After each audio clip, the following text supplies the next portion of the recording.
Malakas na ulan na may kasama pang yelo ang naranasan sa ilang bahagi ng Metro Manila. May yelo dito. Sa Caloocan, halos singliit ng holin ang mga butil ng yelo o hailstones na kasabay ng buhos ng ulan kanina. Ayon sa Pag-asa, epekto yan ng localized thunderstorms na nagpapaulan sa Metro Manila at iba pang bahagi ng bansa.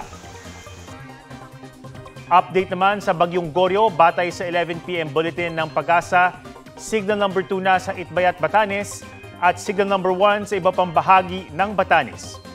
Bagyang lumakas ang bagyo sa layong 300 kilometers east-northeast ng Itbayat. Bukas ito'y nasa magla-landfall sa Taiwan at posibleng lumabas ng Philippine Area of Responsibility sa hapon o gabi. Habagat at localized thunderstorms naman ang magpapaulan sa iba pang lugar. Sa datos ng Metro Weather, posible ang light to intense rain sa ilang bahagi ng bansa bukas, lalo na sa hapon. Posible rin sa hapon ang light to heavy rains sa Metro Manila.